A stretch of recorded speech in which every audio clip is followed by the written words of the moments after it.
You ever wake up one morning thinking it's just another boring Thursday, only to find out you're about to be the main character in a federal crime drama?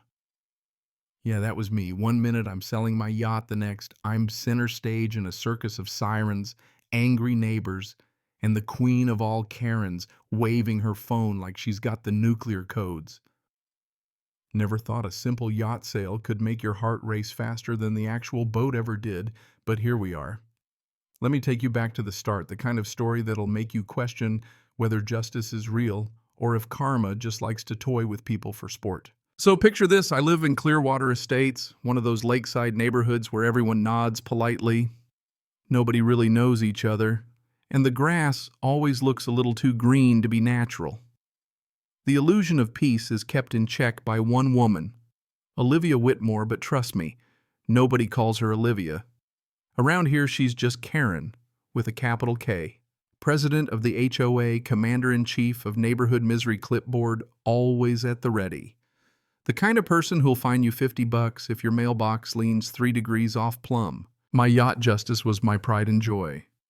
Worth about $2.5 million, not that I'm bragging, just setting the stage. When I decided it was time to sell, I figured it'd be one less thing for Karen to complain about. Boy, was I wrong. No sooner had I listed it than she came barreling down to the dock in her signature pink blazer phone in one hand, voice raised to 11, barking into 911 about money laundering and illegal sales on HOA property. I swear if she'd had a gavel, she'd have sentenced me on the spot. Within the hour, it was like a scene out of Law and Order. Police cars, flashing neighbors filming with their phones, HOA, Facebook blowing up everyone in a frenzy. Karen pacing back and forth shouting about fraud and embezzlement. Officer Barnes, who must have drawn the short straw that day, tried to calm her. I pulled out my folder, every receipt, deed, permit, because after years in this HOA, you learn to keep your paperwork tighter than a tax attorney. The officer took a look, flipped through the pages, and finally nodded. "Sir, you're well within your rights."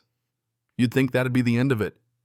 But Karen's face, as red as a fire hydrant, only doubled down, accusing me of offshore accounts, money laundering, you name it.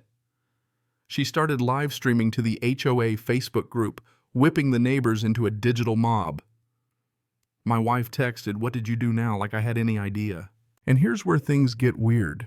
That night, just when I thought the drama was done, I got an email from my yacht broker in Miami. "Hey, Brian, your buyer's spooked. The HOA president told him the sale's under federal review." Turns out Karen had taken her crusade national torpedoing my sale with her paranoia. That's when it hit me. This wasn't about the yacht or some rule in the handbook. Karen was desperate. But why? I started digging through my old HOA files, every invoice, every special assessment, all the little fees that never seemed to add up. And there it was, hiding in plain sight, $4,800 paid out for dock renovations 3 years ago. Project supposedly for new lights and security never happened.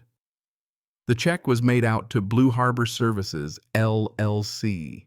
Quick search address is a P.O. Box company registered to wait for it, Daniel Whitmore, Karen's husband. I sat there staring at the screen, and let me tell you, I'd never felt the air get colder so fast. This whole time, Karen's concern wasn't about the HOA, it was about her own little operation. I sent everything to my lawyer. His reply, "Keep digging, Brian."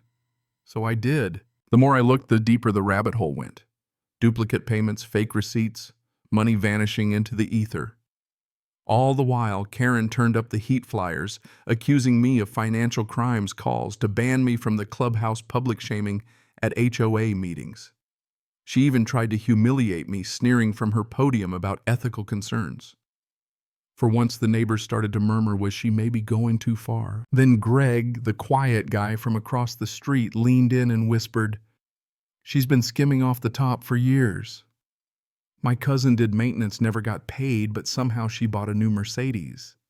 He handed me a flash drive full of scanned invoices, fake doctored with payments going to the same shell company. That night I realized I wasn't the only one Karen had crossed. Turns out her power was built on a foundation of secrets and a mountain of paperwork she thought nobody would ever read. I handed everything to my lawyer, David, a no-nonsense, old-school maritime attorney. He whistled when he saw the files. "Brian, Your HOA president's been dipping her hands in more than just the community garden. He drew up a cease and desist, demanded a transparency audit, and we went to the county clerk. Turns out Karen's HOA hadn't filed financials in 3 years, a federal compliance issue. She was in way over her head, and for the first time the law was finally on my side. That's when the story took a left turn, an anonymous email from Dockworker 47. Watch your back. Karen's got friends at City Hall. She knows you're digging. I checked public records, and wouldn't you know it? The HOA had received a $1.2 million city grant for dock renovations, money that never saw the light of day. The contractor, Blue Harbor Services. Again. Now maybe I should have been scared. But something about injustice just makes you stubborn. I played it cool, showed up to the next dock cleanup day with a smile, pretending all was forgiven. Karen tried to play the gracious leader, but you could see the panic in her eyes. That night, Greg texted, "They're shredding documents at the clubhouse." I tipped off my contact, Agent Jensen, State Financial Bureau. Within hours, the county served a warrant and seized every file, laptop, and shoebox of evidence Karen had tried to hide. Karen showed up in my driveway, voice trembling with rage. "You did this, Brian? You think you can humiliate me?" I just looked at her and said, "You called 911 on me for selling my own yacht. Turns out you're the one breaking federal law." She had no comeback, first time in her life, I think. Days later, the FBI rolled into Clearwater Estates. Black SUVs, gold jackets, the whole show. The community group chat exploded. Are we being raided? Did Karen finally get caught? People gathered by the yellow tape, watching as the agents hauled boxes out of the clubhouse. Karen tried to calm the crowd, blaming clerical errors, but nobody was buying it. Even Greg got a dig in. Maybe balance your books before buying a second vacation home next time. The Queen had lost her crown. Agent Jensen called, "Brian, the evidence you provided was key. We're launching a full-scale federal audit." For the first time in months, I exhaled. But she warned me, people like her don't go quietly. The very next day, Karen stuffed everyone's mailbox with a glossy newsletter, her side of the story. Lies from top to bottom. But I wasn't about to let her rewrite history. That weekend, I hosted a community transparency night projector on the driveway, pizza and soda, the works. I laid out every fact, the checks, the fake invoices, the shell companies. The crowd gasped. Someone yelled, "Oh my God, she really did it." We voted right there. Karen and her board were out. But the twist wasn't over. I got another anonymous email, this time proof of a city official on the take. I passed it to Jensen. 2 days later, the feds raided Karen's house. Agents, reporters, even a TikTok kid dancing in the background as Daniel, her husband, tried to make a break for it in his Mercedes. Didn't get far, boxed in, cuffed all, while half the neighborhood filmed. For once, karma was trending. The news went viral. HOA president arrested in $1.2 million fraud. The yacht sale that started it all, that went through. Buyer called. "Your name's cleared." "Still selling." I laughed and said, "Absolutely." The wire hit my account that Friday. As I walked down to the dock for the last time before the boat left, I felt the weight lift from my shoulders. Funny how sometimes what you think will ruin you is exactly what saves you. Agent Jensen stopped by with my exoneration letter and a thank you note from the Bureau. "Funny," she said, "we're still finding trails tied to other HOAs. You weren't the only one." I shook my head. "You mean there are more Karens out there?" She smiled. "Oh, plenty. But at least now people know what to look for." She glanced at my yacht. "Name's Justice, right?" "Yeah," I said. Fitting. But just when you think the movie's over, enrolls another twist. Another federal raid, this time not just Karen and Daniel, but board members, city inspectors, even a councilwoman. Same scam, new faces. Turns out my little neighborhood wasn't just unlucky, it was ground zero for a statewide ring of shell companies and dirty money. Karen wasn't the mastermind, just the local puppet. The puppet masters, they were higher up, and now their dominoes were falling too. The community changed almost overnight.